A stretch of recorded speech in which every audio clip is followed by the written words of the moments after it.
రంగారెడ్డి జిల్లాలోని మూసి పరివాహక ప్రాంతాల్లో నివసించే వాళ్ళని తరలించే ప్రక్రియ కొనసాగుతోంది.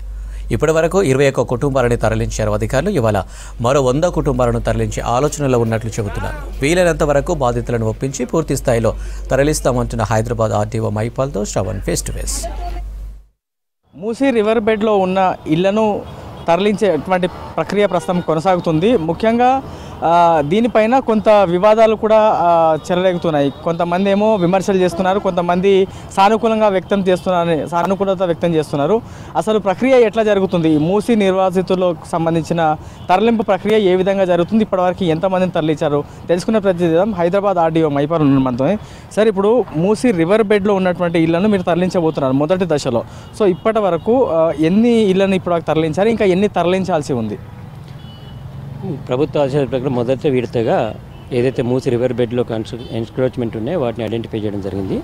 ఐడెంటిఫై చేసిన తర్వాత ఎవరైతే నిర్వాసితులు అయితే ఇళ్లలో నివాసం ఉంటారో వాళ్ళకు 2 BHK లొకేషన్ ఎక్కడుందని వాళ్ళకి చెప్పి ఎవరైతే వాలంటరీగా ఉన్నారో వాళ్ళకు ముందుకు వచ్చినట్లయితే 2 BHK పట్టా అలాట్మెంట్ చేస్తూ వాళ్ళు ఇమీడియట్లీ 2 BHK షిఫ్ట్ చేస్తూ వాళ్ళు ఇక్కడ నుండి ఖాళీ చేపిస్తున్నాము. వాలంటీర్ లేని వాళ్ళు మాత్రం వాళ్ళకి ఒప్పించే ప్రయత్నం చేస్తున్నాం. ప్రజెంట్ అయితే వాలంటీర్ ఉన్న వాళ్ళని ముందుకు వచ్చిన చేస్తున్నాము. నిన్న 21 మందికి చేయడం జరిగింది హైదరాబాద్ జిల్లాలో. ఈరోజు దాదాపు ఇప్పుడు హిమాయత్నగర్ మండలంలో ఉన్నాము. ఈ ఒక్క లొకేషన్ వరకు స్టార్ట్ అవుతుంది. మేబీ సాయంత్రం వరకు ఒక 100 మంది అవుతారని మేము అనుకుంటున్నాము. సరే, ఇప్పుడు ఇక్కడ నుంచి మీరు రివర్ బెడ్లో ఉన్నటువంటి వాళ్ళని తరలిస్తున్నారు. ఇప్పుడు పిల్లి గుడిసెలు అనేటువంటి మాట చెప్తున్నారు. పిల్లి గుడిసెల్లో 140 ఇల్లులు మాత్రమే ఉన్నాయి, కానీ మీరు తరలించాల్సినటువంటి సంఖ్య చాలా ఎక్కువ ఉంది. వాళ్ళందరినీ తరలించేందుకు ఒకవేళ పిల్లి గుడిసెలు సరిపోకపోతే, ఎందుకంటే అక్కడ స్థానికుల దగ్గర నుంచి కూడా కొంత వ్యతిరేకత వస్తుంది. మా వాళ్ళ గతంలోనే ఇవ్వలేదు, ఇప్పుడు మూసి వాళ్ళకి ఎందుకు ఇస్తున్నారు అనేటువంటి వ్యతిరేకత ఉంది. ఏ విధంగా ముందుకు వెళ్తున్నారు మీరు? ఇక్కడ ఉన్న వాళ్ళకైతే ఎంతమంది రిక్వైర్మెంట్ ఉంది అనే దాని బేస్ మీద ట్యాగ్ ఆన్ చేస్తున్నాము లొకేషన్ ప్రైజ్. ఇక్కడ లోకల్ వాళ్ళ పబ్లిక్ కూడా ఎవరైతే వాళ్ళు అపోలో అంటే మాకు రాకుండా వేరే వాళ్ళకి ఇస్తున్న వాళ్ళతో కూడా డిస్కస్ చేయడం జరుగుతుంది. దాంట్లో ఎవరైనా ఎలిజిబిలిటీ ఉంటే వాళ్ళు కూడా ప్రభుత్వానికి దృష్టిలో పెట్టి వాళ్ళు కూడా ఫ్యూచర్లో ఏదో ఒకటి అంటే అందులోనే కానీ ఇంకెక్కడైనా కానీ వాళ్ళకి ఎలిజిబిలిటీ ఉన్న వాళ్ళకి అందరూ కూడా ప్రభుత్వం అకామిడేట్ చేస్తుంది. సరే, ఇప్పుడు ఈ వ్యతిరేకత ప్రధానంగా గమనిస్తే బ్రదర్స్ ఉంటారు, అన్నదమ్ములు ముగ్గురు ఉంటారు, కానీ ఆ ఇల్లు ఎవరి పేరు మీద ఉందో వాళ్ళకి మాత్రమే డబుల్ బెడ్రూమ్ ఇస్తారు అనేది అధికారులు మాకు చెప్తున్నారు. మరి మిగతా ఇద్దరు సంగతి ఏంది?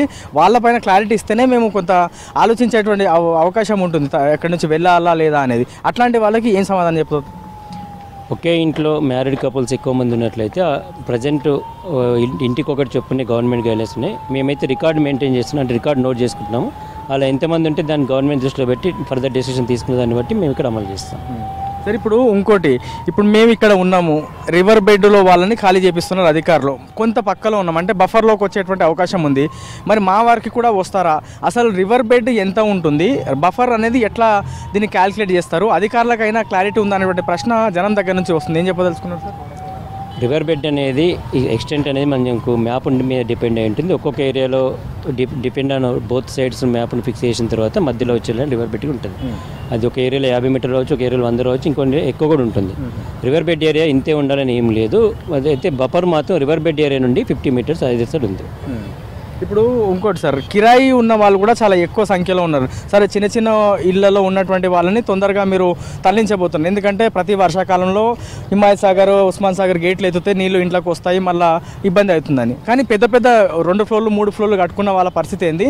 దాంట్లో కిరాయి ఉన్న వాళ్ళ పరిస్థితి ఏంది? మాకు ఇల్లే లేదు, మేము కిరాయికే ఉంటున్నాం, వీళ్ళకన్నా ఇల్లు ఉంది, మరి మా పరిస్థితి ఏంది? మాకు కూడా డబుల్ బెడ్రూమ్ ఇవ్వచ్చు కదా అని వాళ్ళు ప్రశ్నిస్తున్నారు.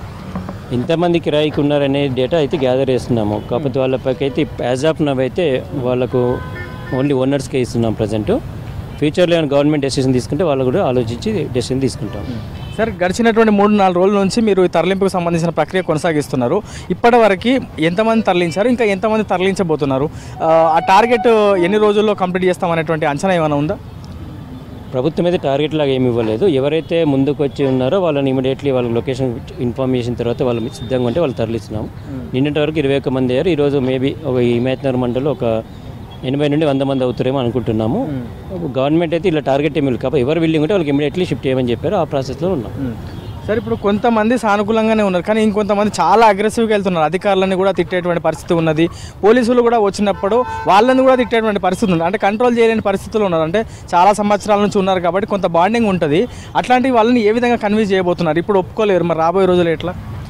వాళ్ళకి ఫ్రీక్వెంట్గా డిస్కస్ చేస్తాము, కన్విన్స్ చేసే ప్రయత్నం చేస్తాం. మ్యాక్సిమం అందరినీ అంటే ప్రభుత్వ అవసరాలు ఏమున్నాయి, అభివృద్ధి చేయాల్సిన అవసరం ఏముందో చెప్పి వాళ్ళు కూడా ఒప్పించే ప్రయత్నం చేస్తాం. సరే, ఇప్పుడు రివర్ బెడ్ ఖాళీ చేయిస్తున్నారు అంటే ఈ ఇల్లు రాబోయే రోజుల్లో ఉండవు అనేది అర్థం.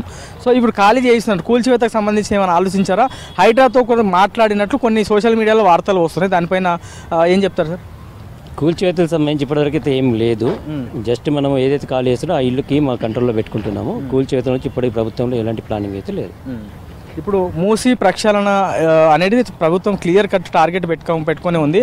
మొత్తం హైదరాబాద్లో మాస్ జనం ఎక్కువ ఉన్నారు సార్. చాదర్ఘట్టు, ఈ శంకర్ నగరు, ఈ వినాయక వీధి, ఇవన్నీ ఏరియాలలో దాదాపుగా అందరు జనాలతో కాంటాక్ట్ అయ్యారా సార్ రివర్ బెడ్లో ఉన్నటువంటి ఇళ్ళను, లేకపోతే ఇంకా కాంటాక్ట్ అవ్వాల్సినటువంటి అవసరం ఉందా? ఎక్కడైతే రివర్ బెడ్లో వచ్చి వాళ్ళందరూ ప్రతి ఇంటికి కూడా మనం వెళ్ళాము. కొన్ని ఏరియాలలో ఎవరైతే మనకు రానివ్వడానికి వాళ్ళు డిస్కషన్ పెడుతున్నారో కొంచెం 20% ఆగింది. వాళ్ళు ఫర్దర్గా నెక్స్ట్ వాళ్ళతో మీటింగ్ పెట్టిన తర్వాత వాళ్ళకి కూడా వెళ్తాం. ప్రజెంట్ అయితే ఎక్సెప్ట్ 2 లొకేషన్ తప్ప మిగతా వాళ్ళందరూ మేము కాంటాక్ట్ అయ్యాము. ఎన్ని సార్ మొత్తము ఎన్ని టీంలు అందుబాటులో ఉన్నాయి, ఎన్ని టీంలు వర్క్ చేస్తూ ఉన్నాయి, ఒక్కొక్క టీంలో ఎంతమంది సిబ్బంది ఉన్నారు నేరుగా జనాలతో వెళ్ళి మాట్లాడేందుకు? 15 టీమ్స్ ఉన్నాయి తహసీల్దార్ ఆధ్వర్యంలో. ప్రతి టీంలో 4 నుండి 5 ఉంటారు. మనకు ప్రతి టీంలో 5 వాళ్ళకు ఒక 2 టీంలకు కలిపి ఒక ఎస్డీసీ గారు డిప్యూటీ కలెక్టర్ లెవెల్లో ఒక ఆఫీసర్ ఉన్నారు. ప్రతి టీం కూడా టోటల్ ఎంటైర్ డిస్ట్రిక్ట్లో 15 టీంలో మనం వర్క్ చేస్తున్నాం. సరే, ఇప్పుడు మీరు అంటే గవర్నమెంట్ ఏమి టార్గెట్ ఇవ్వలేదు, కానీ మీరు ఏమనుకుంటున్నారు? ఇప్పటివరకు మేము ఈ పూర్తి స్థాయిలో ఇది తరలించబోతామనే టార్గెట్ అనుకుంటున్నారు, భావిస్తున్నారు జనరల్గా? ప్రజలు ఒప్పుకున్న దాన్ని బట్టి డిపెండ్ అయి ఉంటుంది. మేమైతే అంటే ఎస్టిమేషన్ ఏం పెట్టుకోలేదు, వాల్యూ అయితే పెట్టుకోలేదు. సార్, ఫైనల్గా ఈ మూసీ రివర్ బెడ్లో ఉన్న వాళ్ళ జనాలకి ఏం చెప్పదలుచుకున్నారు సార్ ఆర్డీఓగా? ఏదైతే మనకు మూసీ రివర్లు ఉన్నారో వాళ్ళకందరికైనా ఎప్పుడైనా వాళ్ళకు మునిగిపోయే ప్రాబ్లం ఉంది, వరద ఎక్కువ వస్తే క్లోజ్ అయ్యే ప్రాబ్లం ఉంది కాబట్టి అట్లాంటి వాటికి ఎప్పటికైనా డేంజర్ కాబట్టి వాళ్ళు ఇమీడియట్లీ షిఫ్ట్ చేసి గవర్నమెంట్ సపోర్ట్ ఇస్తే, ప్రభుత్వం కూడా వాళ్ళకి సానుకూలంగా 2 BHK ఇస్తుంది కాబట్టి సపోర్ట్ ఇస్తే తొందరగా అభివృద్ధిలో భాగమవుతారు కాబట్టి సహకారం చేయాలని కోరుతున్నాం. సో ఇది మూసీ రివర్ బెడ్లో ఉన్నటువంటి ఇళ్ళను అన్నింటినీ కూడా తరలించేటువంటి ప్రక్రియ జరుగుతుంది. ఇగో ఎగ్జాక్ట్గా ఇది మూసీ, దీనికి పక్కనే మనం అవతల వైపు ఆ ఇళ్ళకి చూడొచ్చు RB&X అనేటువంటి మార్కింగ్ మనకు కనబడుతుంది. అంటే రివర్ బెడ్లోకి ఈ ఇల్లులు వస్తాయి. సో రివర్ బెడ్ అనేది కొన్ని ప్రాంతాల్లో తక్కువ ఉంటుంది, కొన్ని ప్రాంతాల్లో ఎక్కువ ఉంటుంది అనేటువంటి మాట కూడా అధికారులు చెప్తున్నారు. సో ఓవరాల్గా మాత్రం మూసీ రివర్ బెడ్లో ఉన్నటువంటి ఇళ్లను తరలించేటువంటి ప్రక్రియ జరుగుతుంది. ఇప్పటి వరకు దాదాపుగా 21 నుంచి 23 ఇళ్లను తరలించాం. ఇవాళ 100 ఇళ్లను తరలించేటువంటి ప్రక్రియ జరగబోతుంది. ఆ విధంగా ముందుకు వెళ్తాం. జనాల దగ్గర నుంచి కొంతమంది సానుకూలత ఉన్నప్పటికీ కొంతమంది నెగిటివ్గా ఉన్నారు. వాళ్ళందరినీ ఒప్పించేటువంటి భాగంలో మేము ప్రత్యేక టీంలు దాదాపుగా 75 టీంలను గ్రౌండ్ లెవెల్లో ఉన్నాయనేది ఆర్డీఓ మైపాల్ చెప్తా ఉన్నారు. మరి చూడాలి ఏ విధంగా ఈ ప్రక్రియ జరగబోతుందని. అయితే ఇంకో అంశం ఏంటంటే, ఒక్క ఇంట్లో 2-3 సోదరులు ఉంటే వాళ్ళని ఎట్లా అకామిడేట్ చేస్తారు అంటే గవర్నమెంట్ దానిపైన డెసిషన్ తీసుకోవాలి. రెంటర్స్ సంబంధించిన ఇన్ఫర్మేషన్ కూడా మేము నోట్ చేసుకుంటున్నాం, గవర్నమెంట్కి పంపిస్తాం. గవర్నమెంట్ నిర్ణయం ఏ విధంగా తీసుకుంటే ఆ విధంగా మేము పనిచేస్తాం అనేది వాళ్ళు చెప్తున్నారు. ఇది ఓవరాల్గా మూసీ పరివాహక ప్రాంతంలో ఉన్నటువంటి జనాలను తరలించేటువంటి ప్రక్రియపై అధికారులు చెప్తున్నటువంటి పూర్తి అప్డేట్. కెమెరామెన్ నాగరాజ్తో శ్రవణ్, V6 న్యూస్, మూసీ పరివాహక ప్రాంతం నుంచి.